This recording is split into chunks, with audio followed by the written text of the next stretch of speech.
Bienvenue dans cette première partie sur le chapitre de spectroscopie. Nous allons parler de la spectroscopie UV visible. Alors tout d'abord, faisons quelques rappels sur la couleur d'une solution. Tout d'abord, une solution, pour qu'elle soit colorée, il faut qu'elle absorbe des radiations dans le domaine visible, c'est-à-dire de 400 nanomètres à 800 nanomètres. Si elle absorbe dans le domaine ultraviolet, les ultraviolets sont des longueurs d'onde inférieures à 400 nanomètres, dans ce cas-là, elle sera incolore. Donc voici le spectre de la lumière blanche qui va de 400 nanomètres le violet jusqu'à un peu moins de 800, en réalité c'est plutôt 750 nanomètres pour le rouge. Eh bien, si on observe le spectre d'une lumière blanche qui a traversé une solution colorée, voilà ce qu'on va observer. On voit une bande de radiation qui est absente du spectre. Donc ces radiations-là ont été absorbées, les autres radiations ici ont été transmises. La couleur de la solution va correspondre à la synthèse additive des couleurs non absorbées. Donc en synthèse additive, on raisonne essentiellement sur les couleurs primaires qui sont le rouge, le vert et le bleu. Donc dans l'exemple qui est ici, on voit que ce sont les radiations essentiellement vertes qui sont absorbées et qu'il y a toujours des lumières, des radiations bleues et rouges. Donc cette solution sera magenta. Deux autres exemples. Si on prend le spectre ici présent, on voit qu'il manque des radiations bleues, donc il va rester le vert et le rouge comme radiation, et la synthèse additive de ces lumières va nous donner du jaune.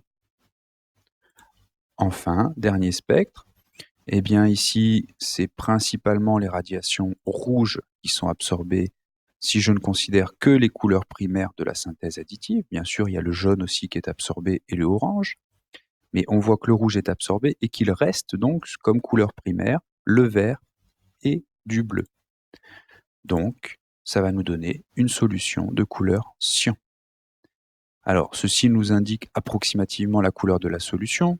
Quand on dit jaune, par exemple, ça peut être un jaune légèrement orangé, un jaune un petit peu plus vert. Voilà, mais on a une idée de la couleur de cette solution.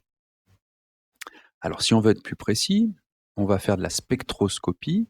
Et donc, la spectroscopie UV visible, on va s'intéresser aux radiations absorbées précisément en utilisant un spectrophotomètre. Donc, le spectrophotomètre, il va mesurer ce qu'on appelle l'absorbance de la solution pour différentes longueurs d'onde lambda. Alors, comment fait-il? Tout simplement, ici, vous avez le principe de fonctionnement. On décompose une lumière blanche dans toutes les radiations qui la composent, donc du violet jusqu'au rouge, et on va lui faire traverser à ces radiations la solution qui aura été placée dans une cuve, puis on va mesurer l'intensité de la lumière transmise en fonction de la longueur d'onde. Ensuite, ceci est transformé pour afficher l'absorbance. Alors l'absorbance, c'est une grandeur sans dimension, et on va obtenir des spectres de ce type-là, où on va observer l'absorbance en ordonnée et la longueur d'onde en abscisse. Alors comment utiliser un tel spectre? Bien, pour déterminer la couleur d'une solution, on va d'abord déterminer par lecture graphique la longueur d'onde correspondant au maximum d'absorption. Donc ici, on est au maximum d'absorption. On va regarder en abscisse la longueur d'onde correspondante, par exemple ici environ 525 nanomètres. Ça sera la longueur d'onde lambda max.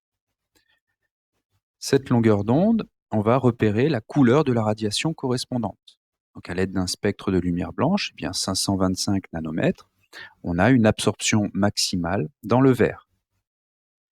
La couleur de la solution sera alors la couleur complémentaire de la couleur absorbée. Donc pour cela, on va utiliser un cercle chromatique et on va regarder dans ce cercle quelle est la couleur opposée à la couleur de la radiation principalement absorbée. Donc, par exemple ici, la radiation principalement absorbée, c'était du vert aux alentours de 530 nanomètres. Donc la solution aura une couleur magenta. Alors pour terminer, on va voir le lien entre la concentration d'une solution et son absorbance.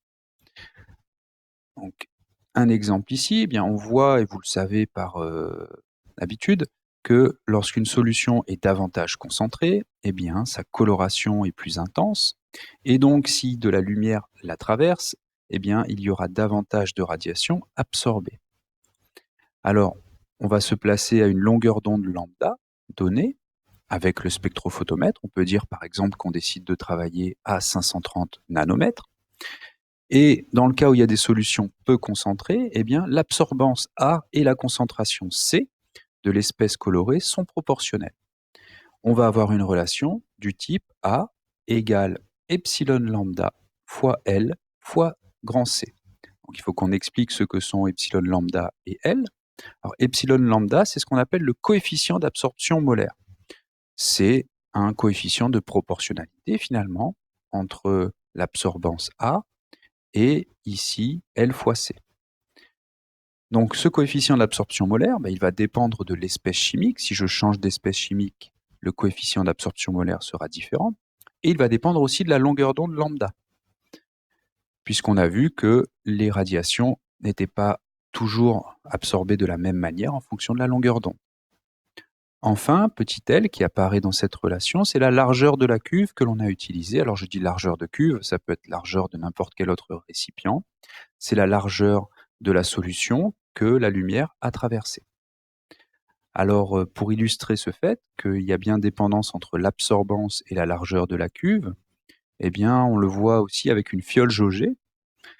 Dans une fiole jaugée, quand vous avez une solution colorée à l'intérieur, eh bien, la solution apparaît toujours plus foncée en bas, où il y a une largeur plus importante, que en haut, où la largeur traversée est beaucoup plus faible.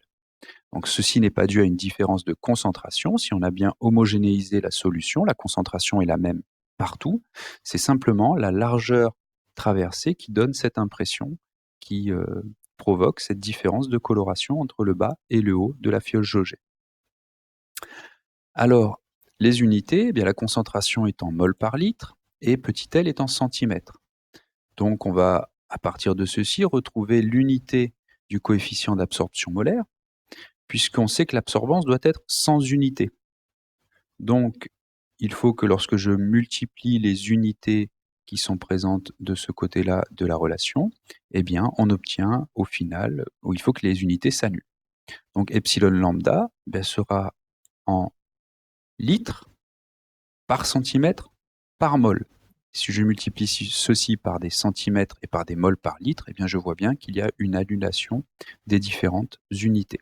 Donc l'absorbance, ici, on retrouve bien une absorbance sans unité.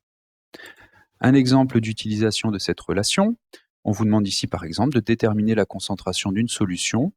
Connaissant son absorbance, A égale 0,25, on vous donne le coefficient d'absorption molaire, 2210 litres par centimètre par mol, et la largeur de la cuve utilisée, ce sera très souvent 1,0 cm. Donc, on applique la relation, mais on cherche la concentration, donc on la transforme. Le epsilon fois L, epsilon lambda fois L, on va le faire passer de l'autre côté, il va passer au dénominateur. Donc ça va devenir grand C égale A sur epsilon lambda fois L. On applique cette relation, toujours en faisant attention aux unités, donc 0,25 sur 2210 fois 1,0, et on trouve 1,1 fois 10 puissance moins 4 mol par litre. Voilà pour cette vidéo. Dans la prochaine vidéo, on parlera de spectroscopie infrarouge.